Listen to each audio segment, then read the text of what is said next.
दोस्तों, आप सभी का स्वागत है आपके अपने यूट्यूब चैनल CES बजरीसी पाठक में।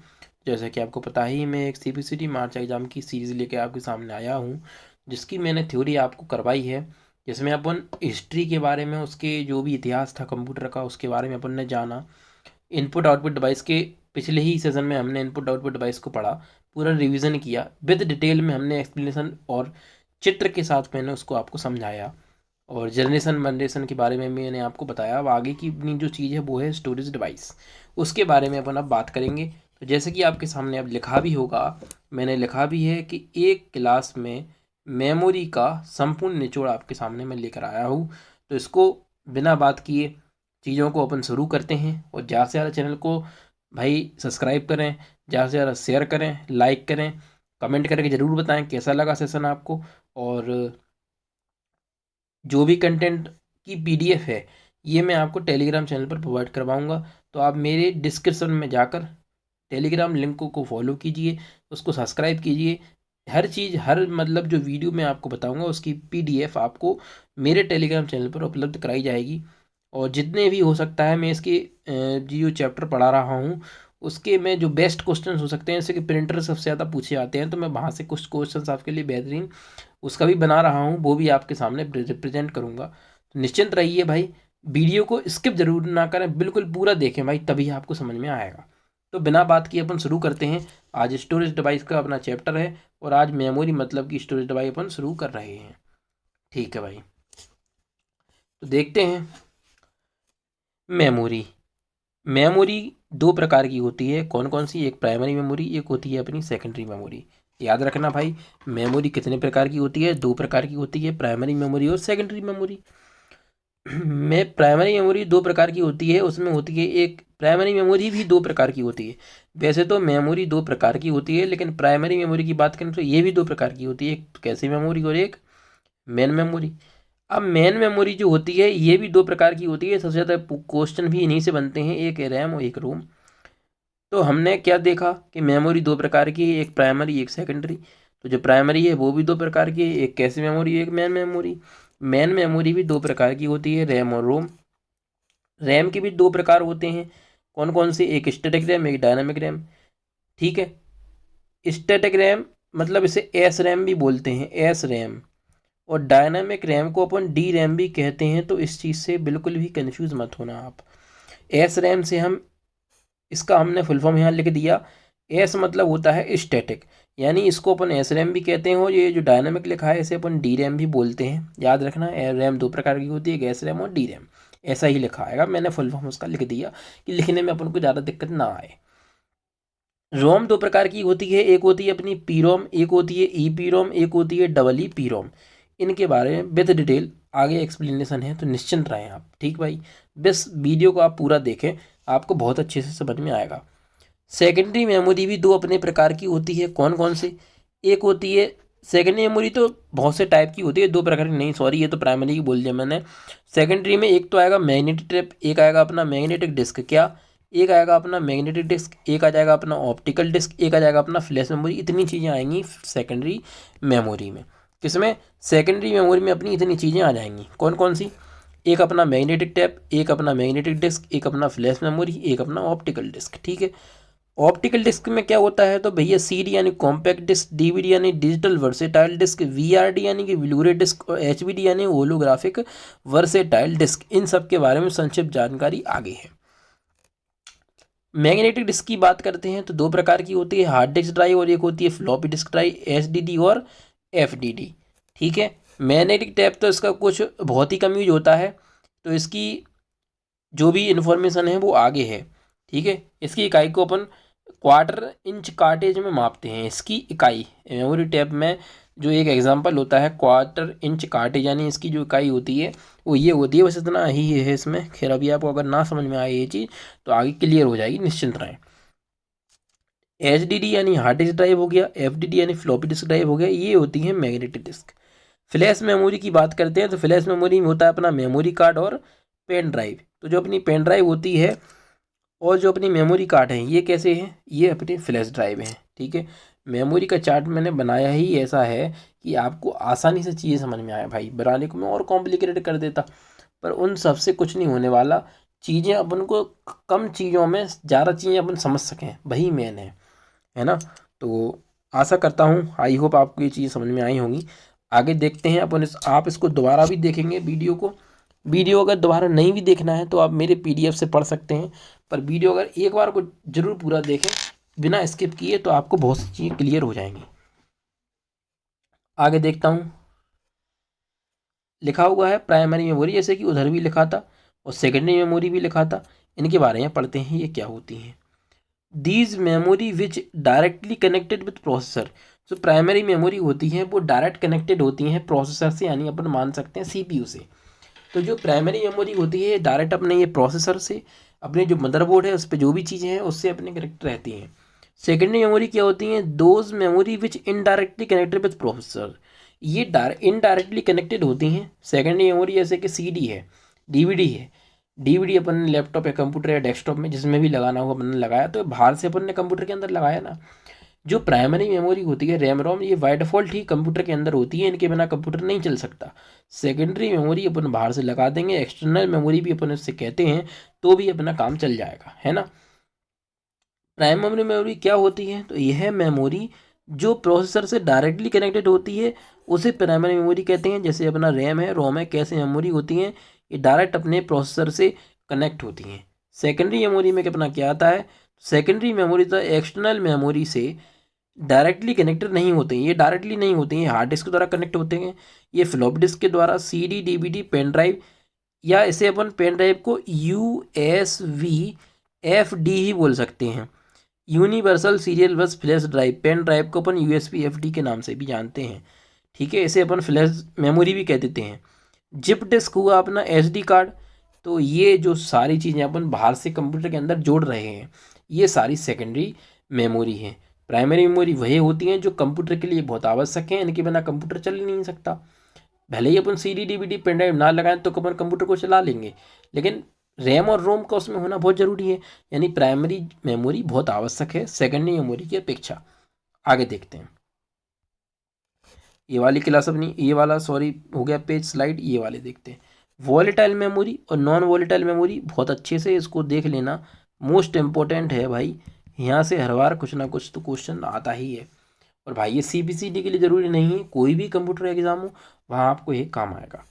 वॉलेटाइल मेमोरी वह मेमोरी जिसमें मौजूद कंटेंट सिस्टम टर्न ऑफ होने के बाद डिलीट हो जाता है, तथा इस मेमोरी को पावर सप्लाई की कंटिन्यू आवश्यकता होती है, जैसे कि रैम है, कैसे रजिस्टर है। यानी ऐसी मेमोरी जिसका लाइट जाते ही डाटा समाप्त हो जाए उसे हम वॉलेटाइल मेमोरी कहते हैं, ठीक है। उसे हम क्या कहते हैं, वॉलेटाइल मेमोरी कहते हैं। यानी पावर सप्लाई के, इसे मतलब पावर सप्लाई की आवश्यकता होती है, यानी कि विद्युत के जाते ही डाटा का समाप्त हो जाना वॉलेटाइल मेमोरी के अंतर्गत आता है। क्वेश्चन है, पूछा जाता है, याद रखना। नॉन वॉलेटाइल मेमोरी होता है अपना वह मेमोरी जो सिस्टम के टर्न ऑफ होने के बाद उसमें मौजूद कंटेंट को लॉस नहीं होने देती, था इस मेमोरी को इस मेमोरी को कंटिन्यू पावर सप्लाई की रिक्वायरमेंट नहीं होती। जैसे कि हार्ड डिस्क है, फ्लॉपी डिस्क के एक बार इनमें डाटा स्टोर हो जाता है तो वह रहता है, चाहे लाइट भले ही चली जाए लेकिन डाटा नहीं मिटेगा। डाटा को मिटाने के लिए अलग हमें प्रक्रिया का यूज करना पड़ता है, ठीक। तो ये नॉन वॉलेटाइल को हम हिंदी में बोलें तो इसका मतलब थोड़ा उल्टा होता है। इस नॉन वॉलेटाइल मेमोरी को हम स्थायी मेमोरी कहते हैं। क्या बोलते हैं, स्थायी मेमोरी। स्थायी मेमोरी हम इससे बोलते हैं। और ये जो वॉलेटाइल है, वॉलेटाइल को हम अस्थायी मेमोरी कहते हैं। तो आप इस चीज़ को याद रखें। तो जो वॉलेटाइल मेमोरी है, कहने को ये स्थायी होनी चाहिए थी पर इसका मतलब उल्टा होता है, ये अस्थायी होती है। नॉन वॉलेटाइल अस्थायी होना चाहिए पर इसका मतलब उल्टा होता है, ये स्थायी होती है। कभी भी आपसे पूछ जाए विद्युत के जाते ही किस मेमोरी में डाटा समाप्त हो जाता है, तो अपन बोलेंगे वॉलेटाइल मेमोरी में। ऐसा ही लिखा आएगा, ये वॉलेटाइल को हिंदी में लिख देंगे बस। और जिस मेमोरी का डाटा विद्युत के जाने पर भी, लाइट के जाने पर भी ख़त्म नहीं होता है, वो होती है अपनी नॉन वोलेटाइल मेमोरी। आगे बात करते हैं, आशा करता हूँ आई होप आपको समझ में आ गया होगा। ये अपने सामने रैम है भाई, ऐसी होती है। इसका फुल फॉर्म होता है रैंडम एक्सेस मेमोरी। रैम का फुल फॉर्म होता है रैंडम एक्सेस मेमोरी। रैम का पूरा नाम अपन पढ़ चुके हैं। इसे मेन मेमोरी कहते हैं भाई, ये याद रखना। इसे मेन मेमोरी कहते हैं और प्राथमिक मेमोरी हिंदी में बोल देते हैं। रैम में सीपीयू द्वारा वर्तमान में किए जा रहे कार्यों का डाटा और निर्देश स्टोर रहते हैं, यानी कि जो भी अपन कार्य कर रहे हैं वह सब इसमें स्टोर रहते हैं रैम में। रैम दो प्रकार की होती है, जैसे मैंने आपको बताया था, एक तो वो अलग है पर बेस्ड ऑन मैन्युफैक्चर के आधार पर। तो जो मैन्युफैक्चर जो इसके आधार पर बात करें तो होगी दो प्रकार की, एक DIMM, एक होती है SIMM। वैसे तो रैम दो प्रकार की होती है, एक होती है डी रैम जैसे कि अपन अभी पढ़ के आए, और एक होती है SRAM। ठीक है, तो याद रखना, स्टैटिक रैम हो जाती है, ये होती है डायनामिक रैम। लेकिन अगर बात करें मैन्युफैक्चर के आधार पर तो DIMM का मतलब होता है डुअल इनलाइन मेमोरी मॉड्यूल और सिंगल इनलाइन मेमोरी मॉड्यूल। इनके ये जो नाम है ये फुल फॉर्म में अपन को देखने को मिल सकती हैं। टाइप ऑफ रैम, जैसे कि मैंने आपको बताया था, तो SRAM अपना स्टैटिक रैम है, इसे रिफ्रेश करने की बार बार आवश्यकता होती है। ये data exit for long line, इसका मतलब आपको आगे समझ में आ जाएगा, data exit for long line. ठीक है, इतना मतलब जरूर याद रखें इसका, स्टैटिक रैम का। वह मेमोरी जिसे रिफ्रेश करने की ज़रूरत ना हो, इसकी रिफ्रेश रेट लो हो, उसे अपन को, जिस मेमोरी को हमें बार बार रिफ्रेश नहीं करना पड़ता है उसे अपन SRAM कहते हैं। जिस मेमोरी को बार बार रिफ्रेश करना पड़ता है उसे अपन DRAM कहते हैं भाई। ठीक, अभी आगे आएगा जस्ट आपके सामने, ये DRAM है भाई। ये DDR करके आती है, DDR1, DDR2, DDR3, DDR4। DRAM में क्या है भाई, डायनेमिक रैम, रिफ्रेश रेट होती है इसमें फास्ट, इसे रिफ्रेश करना पड़ता है बार बार। Data exit for not long time, data exit for not long time, लंबे समय तक बना देगा, कोई दिक्कत नहीं है एग्जिट करने की आवश्यकता। SDRAM और एक होती है DDRAM। इसमें भी DRAM में भी दो प्रकार होते हैं इसके। SDRAM यानी synchronous dynamic random access memory, और DDRAM यानी डबल डाटा रेट। ये जो मेमोरी होती है ये DDR का मतलब यही है, डबल डाटा रेट। DDR मतलब डबल डाटा रेट। अब जो DDR1 है जो 1998 में आ चुकी है, DDR2 2003 में, DDR3 2007 में, DDR4 2020 में ये अपनी मेमोरी आ चुकी है। ठीक है, आगे बात करते हैं SRAM की रिफ्रेश रेट कम होती है, इसलिए डाटा को अधिक समय तक स्टोर करके रख सकता है। SRAM रख सकती है भी बोल सकते हैं। DRAM में रिफ्रेश रेट फास्ट होती है, इसलिए डाटा को कम समय तक स्टोर करके रखती है, इसे रिफ्रेश करने की आवश्यकता होती है। जैसे कि मैंने आपको कहा था, इसे बार बार रिफ्रेश करने की आवश्यकता होती है DRAM को। जिसको बार बार रिफ्रेश करने की आवश्यकता होती है वो है DRAM, जिसको रिफ्रेश करने की आवश्यकता कम होती है उसे कहते हैं अपन SRAM। आगे देखते हैं, SRAM और DRAM में कुछ अंतर हैं जो अपन पढ़ के आए हैं, ज़्यादा अंतर कुछ नहीं है। ये जो है वो बनी है भैया ट्रांजिस्टर पर, जो अपनी स्टैटिक रैम है और जो DRAM है ये बनी है ट्रांजिस्टर एंड कैपेसिटर दोनों पर। तो जो अपना रैम है वो ट्रांजिस्टर पर है, और DRAM जो है अपनी वो SRAM ट्रांजिस्टर पर, DRAM ट्रांजिस्टर कैपेसिटर दोनों पर है। नो नीड फॉर रिफ्रेश पर, मतलब इसका मतलब ये है पेरियोडिकली, यानी कि हमें इसको रिफ्रेश करने की आवश्यकता नहीं है, लेकिन इसको रिफ्रेश करने की आवश्यकता है। It is used for CPU, कैसे, ये CPU कैसे में यूज होती है, it is used for main memory में इसका यूज अपन करते हैं। ये फास्टर होती है, ये स्लो होती है, ये एक्सपेंसिव होती है, यानी कि ये धीमी होती ये तेज़ होती है, ये धीमी होती है, ये महंगी होती है, ये सस्ती होती है। इसमें पावर कंजम्पशन कम होता है, इसमें पावर कंजम्पशन ज़्यादा होता है। इसमें लार्ज स्टोरेज कैपेसिटी होती है, इसमें लार्ज स्टोरेज कैपेसिटी, लेकिन 5 and 10 मोर अपन और कर सकते हैं। Also called flip flop memory बोलते अपन, इससे पूछा गया क्वेश्चन है फ्लिप फ्लॉप मेमोरी कौन सी है, तो बोल देंगे SRAM। और ये टाइप्स हैं DRAM के, इसमें ऐसा कुछ नहीं होता। तो फ्लिप फ्लॉप मेमोरी SRAM होती है अपनी। ठीक है, और टाइप्स ऑफ SRAM की बात करें तो सिंक्रोनस और असिंक्रोनस। एज DRAM की बात करें तो SDRAM, RDRAM, DDRAM, इसके ये प्रकार हैं, अपन पीछे पढ़ के आए हैं, तो इतना तो अपन जान गए होंगे इन चीज़ों के बारे में। ठीक है, आगे देखते हैं। यहाँ मैं आपको एक चीज़ और बताना चाहता हूँ कि अपन ने जो नहीं क्लियर कर पाया, एक और चीज़ जो कोई नहीं बताएगा आपको, मैं वो आपको करवाऊँगा क्लियर। देखते हैं, कभी कभी आपने देखा होगा कि इसमें लिखा हुआ है DRAM में कि ये ट्रांजिस्टर और कैपेसिटर से मिलकर बनी होती है। हाँ तो ठीक है भाई, पर आपने कभी कभी देखा होगा, आप कंप्यूटर पर काम कर रहे होंगे, चाहे MS वर्ड चलाएं या क्रोम चलाएं, मान सकते हैं कि आपका अगर मान लें ऐसा कि सिस्टम छोटा था तो वह हैंग होता था बार बार, और जब वो हैंग होता था तो उसमें ऊपर एक नॉट रिस्पॉन्डिंग लिखा आ जाता था, और जो अपनी स्क्रीन होती थी वो वाइट हो जाती थी। ठीक है, और बैकग्राउंड में वो अपना जो सॉफ्टवेयर अपना चल रहा था वो दिखाई देता था। ठीक, तो जो नॉट रिस्पॉन्डिंग लिखा आता था वो क्यों आता था? वो इसलिए आता था कि जो कैपेसिटर होते हैं वो चार्जिंग लीक कर देते हैं, जिस वजह से ये रिफ्रेश की प्रॉब्लम बार बार आती है। इसलिए हमें उसको रिफ्रेश करना पड़ता है बार बार, इसलिए हम उसे डी रैम को बार बार बोल रहे हैं आपसे रिफ्रेश करने की।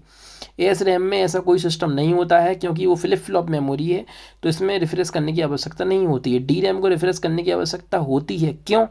उसका रीज़न मैंने आपको बताया, क्योंकि जो कैपेसिटर होते हैं वो चार्जिंग को लीक कर देते हैं, जिससे हमें रिफ्रेश करना ही पड़ता है। ठीक, ये चीज़ आपकी क्लियर हो गई होगी। अगर फिर भी डाउट है तो मेरे नंबर पे आप संपर्क कर सकते हैं, दिया हुआ होता है डिस्क्रिप्शन में। एस डी रैम की बात करें भाई, तो सिंक्रोनस डायनेमिक रैम जो अपनी है, ये डी रैम की तुलना में इसकी तेज़ होती है, डी रैम की तुलना में इसकी तेज़ होती है, यानी क्या गति, और यह बहुत कम समय तक डाटा स्टोर करके रख सकती है। डाटा स्टोरेज कैपेसिटी मात्र 64 MB होती है, किसकी? अपनी एस डी रैम की। आर डी रैम की बात करें, रैम बस dynamic RAM, S D RAM S D RAM का ही एक प्रकार है। R D RAM and D D RAM ये दोनों इसके प्रकार हैं। डबल डाटा रेट रैम भी एस डी रैम का ही एक प्रकार है। आर डी रैम की बात करते हैं तो R D RAM and D RAM का डेवलप रैमबस के द्वारा 1900 से 2000 के बीच में किया गया। किसके द्वारा? डेवलप रैमबस के द्वारा किया गया, रैमबस। कभी कभी R D RAM and D D RAM के साथ डी आर एम का प्रयोग किया जाता है। N V RAM non volatile random access memory. आगे देखते हैं। रोम ये अपनी ऐसी होती है, रीड ऑनली मेमोरी इसका फुल फॉर्म होता है। रीड ऑनली मेमोरी में क्या होता है? एक ऐसी मेमोरी होती है जिसमें पहले से ही ऐसे प्रोग्राम स्टोर होते हैं जिनकी आवश्यकता कंप्यूटर बूटिंग प्रोसेस के दौरान होती है। रोम में जो प्रोग्राम स्टोर होते हैं उन्हें फर्मवेयर कहा जाता है, याद रखना। रोम में जो प्रोग्राम स्टोर होते हैं उन्हें हम फर्मवेयर सॉफ्टवेयर कहते हैं। और रोम में क्या क्या होता है? तो बायोस होता है, basic input output system. POST एक बायोस का सब प्रोग्राम होता है, POST power on self test. एक एमबीआर होता है, मास्टर बूट रिकॉर्डर। आगे देखते हैं बायोस क्या होता है, बायोस का प्रयोग क्या है। तो बायोस का प्रयोग कंप्यूटर के इनपुट आउटपुट पेरिफेरल को मैनेज करने के लिए किया जाता है। बूटिंग प्रोसेस के दौरान पहले बायोस ही प्रोसेसर का एग्जीक्यूशन यानी कि चेक करता है। तो बायोस का काम होता है कि बेसिक इनपुट आउटपुट सिस्टम, यानी कि सारे इनपुट और सारे आउटपुट डिवाइस के जो भी कंपोनेंट अपन कंप्यूटर से कनेक्ट किए हैं उनको चेक करने का काम करता है अपना बायोस। ठीक, अब ऐसे ही पोस्ट है। पोस्ट में क्या होगा? बायोस ने तो शुरुआत में चेक कर दिया, कंप्यूटर को हमने स्टार्ट किया और कंप्यूटर ने अपना बूटिंग प्रोसेस शुरुआत में ही स्टार्ट कर दी बायोस के द्वारा।